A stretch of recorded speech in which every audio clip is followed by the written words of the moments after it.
Business Review, a daily program that delves into the latest and most significant economic stories. From stock markets to currency news, Business Review covers the most up-to-date developments in the global financial world.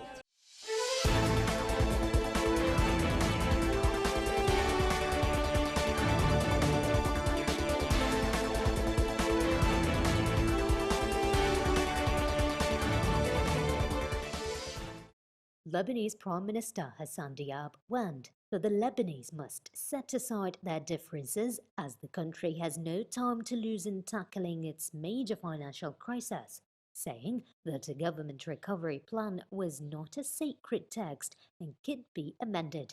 The government approved the plan last week, announcing that it would form the basis of negotiations with the International Monetary Fund for aid. Diab was speaking at a meeting of Lebanon's fractious sectarian leadership to review the plan, which maps out vast losses in the financial system. President Michel Aoun said the IMF was a mandatory path for recovery. The government proposals have encountered strong criticism from the commercial banking sector, which, according to the plan, is set to sustain losses of some 83.2 billion US dollars.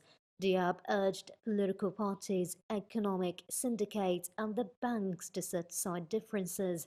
There is no place for score settling, he said, adding that trading accusations would be costly for all.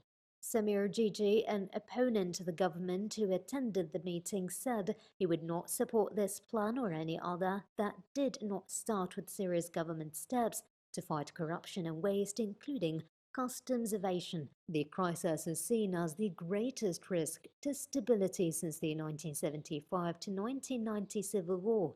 The local currency has lost more than half its value since October, and depositors have largely been shut out of their savings as dollars have become ever more scarce. Inflation, unemployment, and poverty have soared.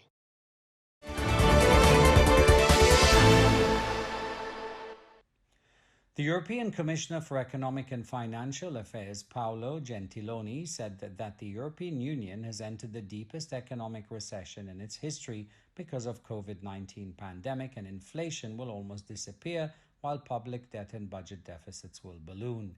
The Commission forecast that as the economy contracts this year, consumer prices will stagnate. It said inflation rate will slow to 0.2% in 2020 before accelerating to 1.1% next year, and the Eurozone is to return to growth of 6.3%.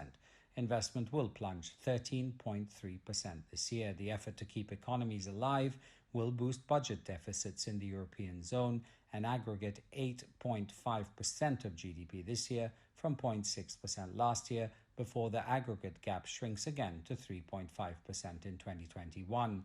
A surge in public debt, however, will take longer to undo. That's according to the Commission. They forecast that the Eurozone debt will jump to 102.7% of GDP this year from 86% last year and recede only to 98.8% in 2021. The Commission also said all 19 countries of the zone will significantly breach the 3% limit this year.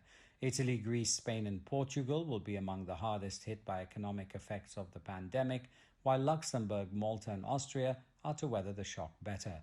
The Commission forecasts the budget of Italy, the budget deficit of the country hardest hit by the virus, will surge to the most to 11.1% of GDP this year, 1.6% last year, but will fall back to 5.6% in 2021. The somber forecast from Brussels, the first since the beginning of the epidemic, may put further strain on Italian government debt, which is already being tested by markets despite massive purchases of the country's bonds by the European Central Bank. The launch of a climate change curriculum that teaches students how to tackle deniers and advises them to eat less dairy and meat has sparked a debate in New Zealand, where economic growth is hinged on the success of its milk, poultry, and farming industry. New Zealand is known for its dairy and grass-fed meat, the backbone to its economy, but the launch of a new climate change curriculum in schools is rubbing farmers the wrong way. The Education Ministry says students years 7 to 10 will learn the role science plays in understanding climate change, its impacts, and how students can help to adapt to it. The lessons also tackle climate change skepticism. Dairy farmer Malcolm Lumsden disagrees with the curriculum, saying that while climate change should be based on science and it's very convenient to take figures from a certain date to put your case to say that the climate is changing. Lumsden worries that a new generation could bite the hand that feeds them and unfairly target farmers with tighter regulations and rules as farmers face the dilemma of feeding a growing population yet struggling to trim methane emissions. New Zealand's leader Jacinda Ardern introduced sweeping reforms to tackle climate change this year, including emission targets for agriculture and a plan for the country to become carbon neutral by 2050. Local parliamentarian in the same region as Lumsden, Tim van de Molen, sees no problem with the new models so long as they cover a broad perspective and show the impacts on all individuals in society. Meanwhile, recent school graduate, 18-year-old Lourdes Vano, local Greens Party candidate, welcomes the curriculum and its focus on science and hopes it will shape how students feel about their future.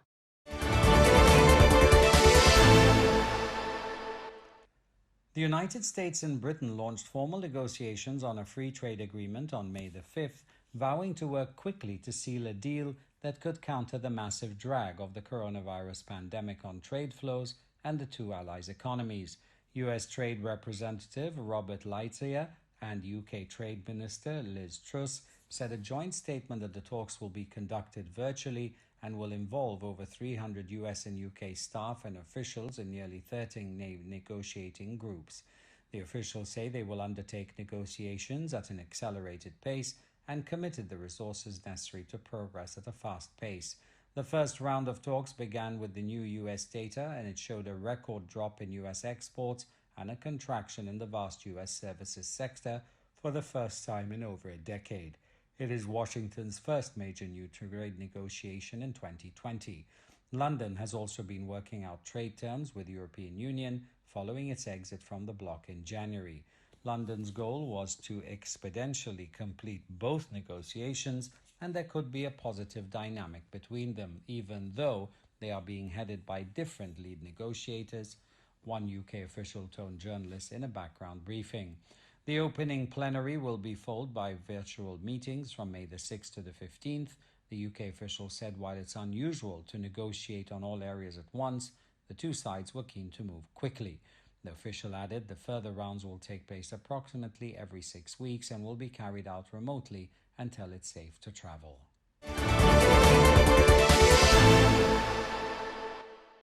Some 40 Cuban sugar mills remain open out of season despite a partial lockdown of the country in a last-ditch effort to add foreign exchange to government's all but empty coffers. The coronavirus pandemic has shuttered tourism, a key foreign exchange earner, and raised shipping prices for the import-dependent country, already reeling from stepped-up sanctions under the administration of US President Donald Trump. However, economic activity continues, from farming and construction to mining, with the government directing scarce resources to food production and export earners such as sugar and nickel. When the harvest began in November, Cuba said it would have produced 1.5 million metric tons of raw sugar by May, of which 800,000 tons would be for export, despite shortages of fuel and other supplies. To date, just 2 of 13 sugar-producing provinces have met their targets, and Reuters estimates total output at 1.1 million metric tons to 1.2 million metric tons, based on provincial media reports and sources with knowledge of the harvest. Public transportation, schools, and most retail activity has been shut down, with social distancing and mask wearing mandatory, including at work. Workers are transported to their jobs by the state in this century-planned economy. Cuba has reported 1,668 cases of the viral disease and 69 deaths. There have been no reported outbreaks in production facilities. Sugar has long been Cuba's most important industry, with output reaching 8 million metric tons in 1991.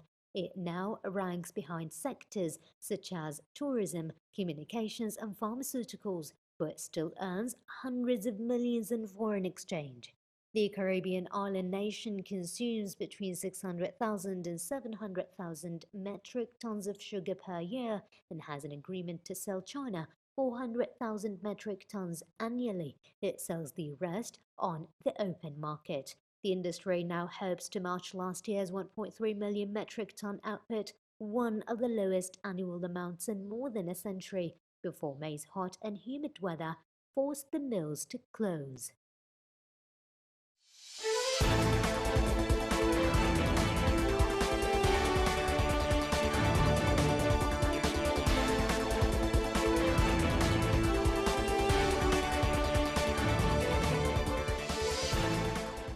This has been Business Review, your daily source for the most critical financial stories. Tune in next time for the latest financial news impacting the world economy.